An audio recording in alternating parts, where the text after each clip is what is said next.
2007 में हुआ तो 2008-9 में हम सब एकदम खाली हो गए। पैसा नहीं, मेरे नमक चावल वगैरह ऐसे नून तेल जो होता है वैसे से खाना वाना खाते थे। गाँव के ही थे और चौराहे पे होटल किए थे, बहुत बढ़िया इनका चल रहा था। तो हमने बाबा जी से काम मांगा कि बाबा जी मुझे कुछ काम दीजिए अपने यहाँ। तो इन्होंने गिलास धोने का कार्य मुझे दिया और हम उस समय 4 बजे सुबह आते थे और हम रात में 8-9 बजे जाते थे। काफ़ी थक जाते थे। 30 रुपया मुझे प्रतिदिन का मिलता था सर। नमस्कार, सहयोगी महेश के साथ मैं राजकुमार गौतम। आप देख रहे हैं सूरत कॉलोनी। आज हम गौर और पैकोलिया मार्ग पे पचपेड़वा चौराहा स्थित है। यह ग्रामीण का चौराहा है, गांव वासियों का चौराहा है। बहुत बड़ा चौराहा नहीं है, छोटा सा है। यहाँ पे एक ठेला लगाते हैं जिनका नाम भीम है। यह पैकोलिया के निवासी हैं। ये बताते हैं कि इनके जीवन में बड़ी कठिनाइयाँ थी। 10 साल की उम्र में इनको बाहर जाना पड़ा। आर्थिक स्थिति इतनी कमजोर थी, इनको बाहर जाके कमाना पड़ा और अपने परिवार को, अपने भाई के पढ़ाई लिखाई, अपनी बहन की शादी करना पड़ा। आज यहाँ अपने दम पर बिजनेस करके, अपना ठेला लगाकर चाउमीन, बर्गर ये सब बेचकर फास्ट फूड और अच्छी कमाई कर रहे हैं। 8 से 10 हज़ार रुपये डेली के कमा रहे हैं। आज हम इनसे मिलते हैं और बातचीत करते हैं और जानते हैं इनके संघर्षों की कहानी। हमारे साथ हैं भीम भाई जो पैकोलिया के निवासी हैं। इनके संघर्षों को आज हम बताएंगे। उम्र है जो है 24 साल और आपके अनुसार ये बता रहे हैं 10 साल की उम्र में लखनऊ चले गए थे।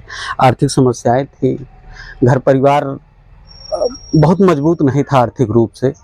संघर्ष किए, आज इस मुकाम पे पहुंचे हैं कि अपने बड़े भाई को बीएड एमएससी करा के जो है अध्यापन का कार्य वो कर रहे हैं। छोटा भाई भी पढ़ रहा है, वह भी सहयोग करता है।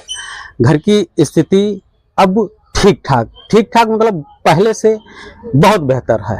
आज हम इनसे मिलेंगे ऐसे शख्स से ताकि हमारे दर्शक भी इनसे कुछ सीख सके और उनसे कुछ प्रेरणा ले सके। भीम भाई, आपका बहुत बहुत स्वागत है हमारे चैनल में। बहुत बहुत धन्यवाद। और आप ये बताएं कि आप जैसे बता रहे थे कि 10 साल पहले आप लखनऊ चले गए थे, क्या परिस्थितियां रही होंगी, क्या वह कारण रहा होगा कि जिसके लिए आपको मजबूर होना पड़ा 10 साल की उम्र में जो है जाने? सर जी, वो समय था 2007, मेरे बाबा जी को फालिज लग गया था। तो मेरे पिताजी बम्बई में रहते थे और मुझे बहुत मतलब उस समय पिताजी आए, बाबा जी को बहुत इलाज जितना भी पैसा था खर्च किया, उन्होंने लगाया, इलाज करवाया, लेकिन वो ठीक नहीं हो पाए क्योंकि एक अलंग पूरा बेकार हो गया था। तो बाबा जी ठीक नहीं हो पाए। पिताजी भी हार नहीं माने, बोले कि मैं बाहर नहीं कमाऊंगा, मुझे जो भी कुछ करना है पिताजी का साथ रहना और सेवा करना है। तो पिताजी जो है उतना पैसा कमा नहीं पाए। ग्रामीण क्षेत्र में यहाँ पे सब्जी बेचने लगे क्योंकि पापा पैसा कमाते थे। तो हम सब 3 भाई थे, पढ़ाई करते थे, 2 बहनें थी। बहन का शादी भी करना था, बहुत दिक्कत आने लगा। मकान भी नहीं था? मकान भी सर उस समय नहीं था, मेरे पास मड़ई था और बहुत दिक्कत आने लगा। तो सर उस समय 2007 में हुआ तो 2008-9 में हम सब एकदम खाली हो गए। पैसा नहीं, मेरे नमक चावल वगैरह ऐसे नून तेल जो होता है वैसे से खाना वाना खाते थे। तो हमारे बगल में जो हमारे बाबा जी हैं तो वो होटल किए थे, काफी गांव में ठीक ठाक उनका मतलब गांव के ही थे, ये गांव के ही थे और चौराहे पे होटल किए थे, बहुत बढ़िया इनका चल रहा था। तो हमने बाबा जी से काम मांगा कि बाबा जी मुझे कुछ काम दीजिए अपने यहाँ। तो इन्होंने गिलास धोने का कार्य मुझे दिया और हम उस समय 4 बजे सुबह आते थे और हम रात में 8-9 बजे जाते थे। काफी थक जाते थे। 30 रुपया मुझे प्रतिदिन का मिलता था सर। 30 रुपए प्रतिदिन? 2009 में लगे 1 साल ऐसे चलता रहा सर। तो बाबा जी की जो है स्वास्थ्य और गड़बड़ होता चला गया और पिताजी भी बहुत कुछ कह नहीं पा रहे थे। बहन भी बड़ी हो गई थी, एक मेरी बहन थी बहुत बड़ी हो गई थी, तो उसकी शादी करना था सर। आपने बताया कि एक ऐसा वाक्य आया था जो आपके जहन को आपको झकझोर के रख दिया, आपको उसी कारण से बाहर जाना पड़ा। वह क्या वाक्य था, बताएं आप। सर वो मेरी माताजी थी जो है आई थी बाबा जी के होटल पे। मैं काम कर रहा था, 3 दिन हो गया था शायद। पैसा वो 30 रुपया प्रतिदिन देते थे, मंथली 900 रुपया था। तो बाजार का समय था, माताजी वही 3:30 एवं 4 के बीच में आई। तो सब्जी लेने के लिए और जो है बाबा जी बोले कि यार आपकी माता जी रोज आ जाती हैं पैसा लेने के लिए। तो मुझे कहीं ना कहीं मुझे बहुत कष्ट फील हुआ, मुझे मतलब एक अंदर से ऐसा लगा कि मुझे अब कुछ करना चाहिए। बहुत बहुत मतलब बहुत दुख फील हुआ, मैं क्या करूं, गुस्सा भी बहुत आ रहा था, लेकिन मैं कुछ कर भी नहीं पा रहा था क्योंकि पैसा नहीं था। मम्मी मेरे सामने खड़ी और मैं जा भी नहीं पा रहा था उनके पास, क्योंकि बाबा पैसा देते तो मैं जाता, सब्जी खरीदना था। एक तरीके से आपके स्वाभिमान को ठेस पहुंचाया। जी जी जी सर, बहुत बहुत दुख हुआ। जो बच्चे का हृदय होता है उसको इस घटना ने झकझोर दिया। इसके बाद आपने क्या किया?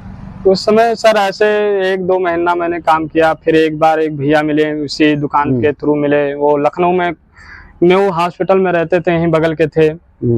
तो उन्होंने कहा कि भीम बेटा अगर तुम यहाँ से चलना चाहते हो मेरे साथ तो चलो, क्योंकि देख रहे थे काम में ठीक ठाक कर रहा था, ईमानदारी के साथ कर रहा था। तो उन्होंने बताया कि जो है अगर बाहर चलो तो मैं आपका काम लगवा दूं। लेकिन मैंने सोचा यहाँ से तो अच्छा है, बर्तन यहाँ भी धोना है, वहाँ भी, वो उन्होंने कहा बर्तन वहाँ भी धोना पड़ेगा। तो मैंने कहा यार ठीक है, बर्तन धोना है, टाइम वही लगेगा, खर्चा वही। तो मैंने सोचा कि चलो सर जी मैं वहाँ चलता हूँ कुछ ज़्यादा। तो 3000 रुपया कहकर मुझे लेकर गए, लेकिन 3800 रुपया पर मंथ मतलब मुझे मिलता था, एक मंथ का 3800। कहाँ आपने नौकरी किया था? पहले तो मैंने मेऊ में काम किया, फिर सहारा में भी काम किया, सहारा हॉस्पिटल लखनऊ में भी, फिर हेल्थ सिटी ट्रामा सेंटर में भी मैंने काम किया था। कितने सालों तक आपने काम किया? सर जी मैंने काम तो इस समय 2006-16 मैंने 6 साल एवं लखनऊ में ही बिता दिए अपने। 6 साल जी। इसके बाद आप आकर ये दुकान की ये सेटअप पूरा चालू किया आपने? जी, उस समय कारण था मैं छोड़ना नहीं चाह रहा था। मेरे भाई जी बीएड कर रहे थे, उस समय मैं पैसा कुछ वहाँ से भेजता था, बीएड कर रहे थे। तो बीएड में भैया कर्जा ले लिए थे, तो घर पे कुछ लोग आ गए, कहने लगे कि पैसा दे दीजिए, क्योंकि ब्याज पे लिए थे तो बहुत दिक्कत हो गया। तो भैया रोने लगे कि भैया कहने लगे मैं आपके बल पे मैंने एडमिशन करवा लिया, छोटे भाई आप लखनऊ से भाग आए हैं, कैसे मेरा ये पढ़ाई का कार्य पूरा होगा। तो फिर मैंने उनको देखा और मैंने कुछ कहा नहीं। बरसात का समय था, मेरे जेब में 10 रुपया था। रियलिटी है, मैं साइकिल से, मेरे पास एक साइकिल था, बहुत स्थित परिस्थिति उसकी भी ठीक नहीं थी, लेकिन मैं उसी साइकिल को लेकर आगे निकल गया चौराहे पे। तो कुछ मित्र से मैंने मिला, 2-3 हमारे 4 मित्र हैं, उन्होंने मुझे बहुत सपोर्ट किया। और किसी भाई ने मेरे लिए ठेला का व्यवस्था किया, किसी भाई ने जो है सिलेंडर का व्यवस्था किया, ऐसे ऐसे करके मेरे पूरे सेटअप का व्यवस्था किया गया। मैं 4 दिन के अंदर में यहाँ दुकान लगाया। पहले दिन की सेलिंग मेरी 1260 रुपया हुआ था सर। मुझे बहुत खुशी हुआ ये जानकर कि मैं पहले दिन अपना दुकान किया और मैंने कुछ पैसा उसमें कमाया। आप ये दुकान कब से लगा रहे हैं? सर 2016 में 17 मार्च से मैंने दुकान का मैंने अपना खोला था, दुकान ओपन किया था 2016 में 17 मार्च को। अच्छा, 2016 में। आज लगभग 10 साल हो गए। आपने पहले दिन ही 1200 का बिजनेस किया? जी जी सर। तो आप क्या लगा उस दिन, क्या महसूस हुआ? हाँ, लगा कि मैं कुछ अच्छा कर सकता हूँ यहाँ, मेरा ठीक ठाक चल रहा है, क्योंकि मैं काफी टाइम रुक नहीं पाया। मार्केट में भीड़ बहुत, मतलब मेरे यहाँ भीड़ बहुत था, और मुझे 2-1 घंटे में मेरा सामान बिक गया था। तो मुझे बहुत अच्छा लगा, क्योंकि बर्गर यहाँ मैं बनाता था, पहले स्टार्ट किया जब बर्गर और चाउमीन से स्टार्ट किया। कितने आइटम हैं अब आपके पास? इस समय तो सर 6 हैं आइटम, बाकी और मैं बना नहीं पाता हूँ, कभी भीड़ बहुत हो जाता है इसलिए मैं नहीं बना पाता। क्राउड ज्यादा हो जाता है? जी सर। कितनी सेलिंग आज पर डे की है? सर वही सेलिंग 8 है, 8.5 ऐसे हो जाता है। वही है। आप देख लीजिए, जब एक बच्चा आर्थिक स्थिति को अपने देखते हुए जब वो मजबूती के साथ एक स्तंभ बन के खड़ा होता है, तो उसके पांव जमीन पर बड़ी मजबूती से टिक जाते हैं। ऐसा ही परिलक्षित होता है देखने में। अब भीम भाई से मिले, बातचीत किया, इनके संघर्षों को जाना। और जो लोग कहते हैं, जो भी हमारे दर्शक कहते हैं या बात करते हैं, जो भी कि हमें रोजगार नहीं मिल रहा है, हम अमुक चीजें नहीं हो रही हैं, ऐसी चीजें नहीं हो रही हैं, वैसी चीजें, उनको सीख लेना चाहिए ऐसे लोगों से जो बहाना बना देते हैं या कहते हैं मेरे पास तो अमुक डिग्री है, मेरे पास ये है, मैं ये नहीं करने जाऊंगा, वो नहीं करने जाऊंगा। आज भीम भाई एक ग्रामीण क्षेत्र में रहकर एक नजीर बन गए हैं। आपने इनके संघर्षों को सुना, आपने जाना किस तरीके से स्टेप बाय स्टेप इनके ऊपर परेशानियां, दिक्कतें आती गईं और इन्होंने परिस्थितियों का सामना किया और आज इस मुकाम पे खड़े हैं। बहुत बहुत धन्यवाद।